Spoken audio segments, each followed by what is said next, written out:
Tehran মনে করে যুদ্ধের খরচ নিয়ে চাপ বাড়লে নিজেদের তাগিদেই অস্ত্রবিরতির পথে হাঁটবে ওয়াশিংটন তেল আবিব। আর এই উদ্দেশ্য সফল করতে স্যাচুরেশন ও লয়টারিং থ্রেট আক্রমণ কৌশল বেছে নিয়েছে বিপ্লবী গার্ড কর্পস।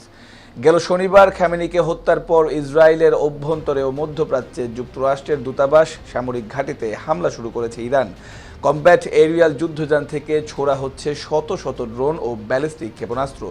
বড় আকারের সামরিক অভিযানের বিপরীতে ছোট লক্ষ্যবস্তুতে আঘাত মোজাইক স্টাইলে ভিন্ন ভিন্ন কমান্ড সেন্টার থেকে অতর্কিতে ও নিরবিচ্ছিন্নভাবে হামলা চালিয়ে শত্রুপক্ষকে বিভ্রান্ত করছে আইআরজিসি। বিশ্লেষকরা বলছেন, ইরানের উদ্দেশ্য চলমান এই সংঘাতকে দীর্ঘায়িত করা ও মধ্যপ্রাচ্যে ছড়িয়ে দেয়া। এতে যুদ্ধের স্থায়িত্বের সঙ্গে প্রতিদিনই বাড়ছে খরচ। ইকরামুল স্বাধীন, নিউজ 21 ইন্টারন্যাশনাল ডেস্ক।